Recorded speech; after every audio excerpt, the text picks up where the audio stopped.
Where to begin? Where to begin? It's me, Gabe. I'm here by myself. Hello. The last few days have been really scary and intense in LA, not because of any of the protesters, not because of any of the bare minimum asks of humanity that the people of Los Angeles have had. It's because we want ICE and we want the LAPD to stop collaborating with ICE, and we want ICE and the National Guard out of our city. If you guys don't know what's been going on in the US, President Trump has mobilized Marines and the National Guard and the California National Guard against our own people because ICE, the Immigration and Customs Enforcement group, which by the way is new, hasn't existed always. We had it after September 11th when a lot of quote unquote patriotic laws were passed. Basically, ICE has just been arresting, we think it's ICE, I don't know. It's men and women with masks on their faces in unmarked cars, arresting people, whether they're immigrants, not immigrants. It's basically just come down to like profiling of brown people. And so people in the city, in Los Angeles, I mean, all over, but I live in LA. People in LA have been not standing for it. So I want to recount a little bit of my experience at a couple of the protests. Allison is not allowed by me to go to any of them. She is pregnant. So one of the ones that I went to was for the release of union leader David Huerta for the SEIU, which is the Service Employees International Union. And that one was like a big concert, and we were all in this grand park in downtown, and people were singing, there was dancing, there were speeches, there were signs given out, t-shirts given out, there were donuts. It was just like a lot of solidarity, a lot of, I learned a lot of Spanish songs, and it was really, really lovely. And then I walked a couple streets over to where all the war zone violence is happening that they're trying to scare you with on the news. And the only people doing scary, violent stuff, I would say, was the mass of people in helmets, visors, with holding batons, holding green guns that shoot rubber bullets and beanbags, which, by the way, I took a lot of video, and there was a lot of them that were holding it with their finger on the trigger. At the very least, that is horrible gun safety, and at the worst, they're just ready to fire. I would say there was like 50 of us protesting. There must have been 200 cops. Like, it was so, I say cops loosely, cops, ICE, National Guard, people in military uniform, whatever. It was very disproportionate. Like, and like, I ended up with the clergy, and it was a bunch of people praying. And so it was like priests, rabbis, preachers, all kinds of people in choral stoles, and they were singing, and they sang "We Shall Not Be Moved," and they were praying. And the cops are just standing there, like stone-faced, like the guards at Buckingham Palace or something, just completely, and then like would occasionally like push back and stuff.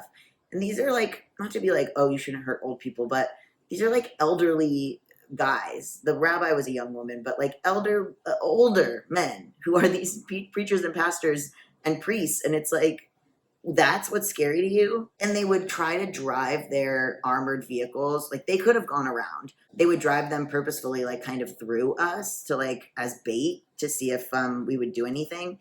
And one guy kicked a car, and then everyone was like, don't do that, don't do that. Like, everyone stopped him. I've been thinking a lot about my own grandmother, May May, who I think a lot of you guys know, or if you're a longtime fan of the show, you were a fan of her before she passed, and about how she survived the Holocaust.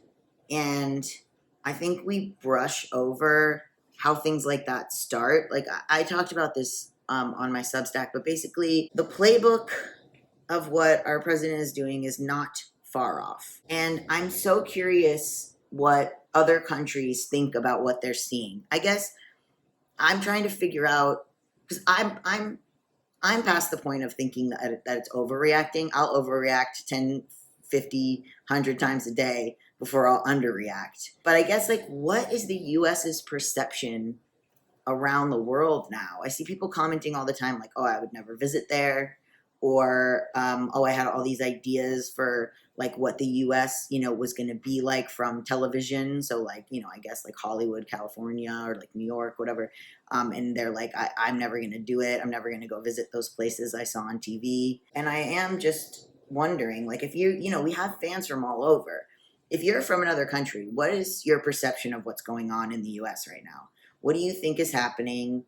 What do you think it's like for us? What are you hearing from your friends in the US? And obviously, a lot of you guys are really smart and you've studied things that I have never studied. Clearly, when you guys like write into the show and are like, I'm majoring in the anthropology of 14th century dresses. And I'm like, okay. So, nerds, you must be watching this thinking that you know at least the history of this kind of fascism, where it leads, what the markers are, what the reasoning behind certain propaganda is. Like, I'm sure you're more educated than me. I just look at it and I go, this is bullshit. But I am just so curious. I think this will be very hard for us to come back from as a country. And then we have done bad stuff, believe me. Like, Japanese internment, nobody talks about it.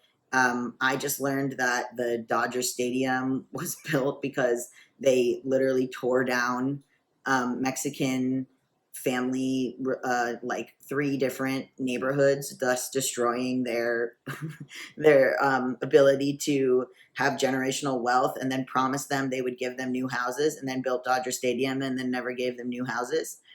That's just LA. And so it's not that we haven't done bad stuff. That was in the 40s. It's just that being able to witness it on such a immediate scale, like, they always say that like Vietnam being able to be seen on your screens was what made people protest so heavily against it. I wonder what like seeing it on the phones will do. But also, when people say like, oh, if you look at this too much, you'll become desensitized, I don't feel that. I have not become desensitized. If anything, I'm enraged. I'm laughing because it's like, I don't know what else to do. I'm not desensitized by seeing all of it. I'm just really, really angry. And I think a lot of people are trying to make false equivalencies or take it. It's just, I don't want to hear any of your fucking reasons, to be honest. Like, when I saw someone that was like, well, Obama deported more people. Okay, then you agree. Deporting people is bad. What are we playing at here? I don't care. This isn't like I have to win of the liberal side. I don't care. Yeah, it just feels like a big shift here, and then a big shift in what other countries are able to know about what's going on here. My grandmother in the Holocaust, people in the US denied that it was happening because they just didn't have, access to immediate communication. So they were able to kind of bury their heads in the sand. I have no idea. Maybe the YouTube will make me take this down. But I'm just curious what everyone's thinking, and if you guys have any knowledge that I don't have. You're like, I studied methods of social change from the Antarctica to Ecuador, 1975, whatever it is. You guys are weird. You have your little things. Please bring me all the information. And I know this is empty and people only say it to have something to say that's comforting, and it doesn't really mean anything other than I think it's a social nicety, but stay safe, as if any of us can control that. Yeah, I don't know. It's empty, but stay safe. Whatever emotion that is meant to convey between humans, I'm conveying it. Gabe out.